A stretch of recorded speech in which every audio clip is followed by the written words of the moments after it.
I wanted to give you your flowers, Brad. A couple of years ago, you came on this podcast. You started talking about these America accounts. You got Michael Dell to partner with you on it and to put a little bit of money. As we know, 40% of the country do not have exposure to the equities that are going bonkers, up and down, but generally up and to the right. And you have now created Trump accounts. You were at the White House. You had the big launch. Let me say, Brad, this would not be a law if Brad Gerstner did not pursue it with absolute dogged determination, relentless. I've gotten calls and texts from Brad at 6 a.m. and at 2 a.m. You may sleep less than the president, Brad, and that is a remarkable thing because I don't think he sleeps at all. Nicki Minaj is singing about Trump accounts apparently with Bessent. It's very strange, but it's happening. Just take us through why you did this and the impact you hope it has in the coming decades. Well, Friedberg just alluded to it.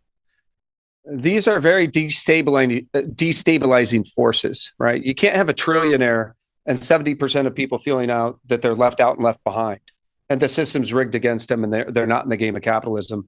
Less than half of the people under the age of 40 have a positive view of capitalism. So, we set out on this journey. We talked about it here. To make everybody a capitalist, give everybody an ownership stake in the upside of America. It passed. The Invest America Act became the law of the land as part of the big, beautiful bill. And now we're in the process of rolling it out. In fact, in the last, 5 days, 1.5 million families and kids have claimed their account. It's embedded within the tax filing system. All you have to say is, yes, I want to claim my account. But what this means is that forevermore, right, we've had a dramatic change to the social contract. Every child born in the United States forevermore will start life off with an investment account seated with $1,000 in the S&P 500. They'll own a little bit of SpaceX. They'll own a little bit of OpenAI. They'll own a little bit of NVIDIA. That is what we need to do, is just a first step in making sure we can hold this experiment together for the next 250 years, right, when we have this rate of change. And so the president said something on stage last week. In 15 to 20 years, we will have $4 trillion of wealth that will have been transferred to people who would have otherwise had zero. 75 to 100 million families who have $4 trillion who would have otherwise had zero. I think it's an incredible first step in fighting the battle on behalf of capitalism and the American dream. We see the drift towards socialism, the false promises of socialism. In order to fight back against that, I think a great first step is the Trump accounts, which makes everybody a capitalist from birth. I just want to say, just bestie to bestie, Brad, watched you conceive of this and get it done. All the impressive stuff you've done in your career, I think will be a footnote to this. I think this is your legacy. So I just want to congratulate you on that. And I also want to congratulate Michael and Susan Dell, who, had they not stepped up and done this with you, I don't know if this would have come together.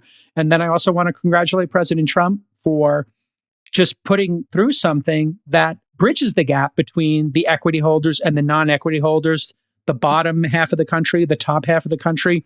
This is visionary. You can say what you want about Trump. You may like certain things. You might not like certain things. ICE, whatever. I've been very vocal about certain things.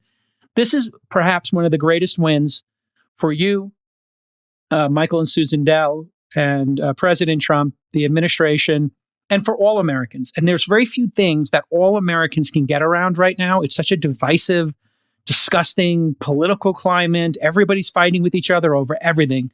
And what you pulled together here with this is just extraordinary, in that all Americans can take a win for once.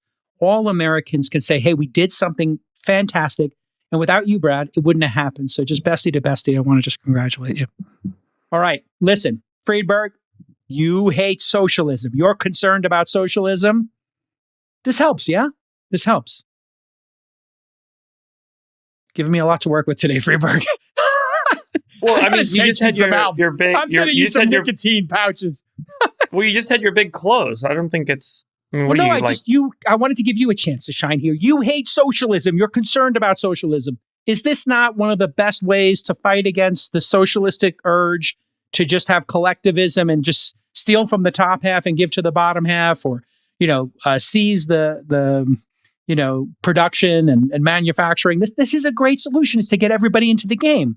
Honestly, it's a longer conversation. I think we got to, number one, slash government spending. Like, crazy Okay. and reduce inflation as a result. Number two, stop with these defined benefit retirement programs, which means telling people, here's what you're going to end up with. This idea that everyone gets an account and you can track your account like a 401k, which is a defined contribution program, is what all of Social Security should move to. And we should take all of Social Security and we should capitalize it. Right now, there's nothing in Social Security. There's a $4 trillion note that the government owes the Social Security Trust Fund. People don't realize this, but Social Security is an independent trust fund that's set up, and it holds one asset. That asset is an IOU from the U.S. government to that trust fund because the government has taken all the money that you put in as a employee, gets taken out of your paycheck, and instead of going into that account, it goes to the U.S. Treasury, and the U.S. Treasury and they spent it.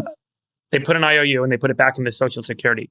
So you expect that you're going to get some retirement benefit in the future. Brad, we need to change we need to change all of that to make that a defined contribution. So every time you put money out of your paycheck, you should open an account and see where that money is. And you should say, okay, that money is in Google, it's in Amazon, it's in Ford, it's in this healthcare system, it's in all these things that I now own a piece of. And you see it going up like a 401k owner does every year. We have to transition that in the United States. I hope we can get it done in parallel with cutting the spending that is fundamentally driving the inflation and making things unlivable in this country, cut the regulations so that we can make it easier for people to own homes, and get rid of the government telling people every year that they're going to do more for them and entrapping people in a life of servitude and inaccessibility to transitioning themselves up the ladder, which is what is driving the socialism. So there's a bigger problem, longer conversation, but I think this is a great step. All right, Brad, another way to translate Freeberg. He says, congratulations on your efforts, more work to do. Can you turn those America accounts into superannuation funds? So more work to do. Everybody should put 12% of their, instead of into Social Security, they should put it into their Invest America account, their Trump accounts.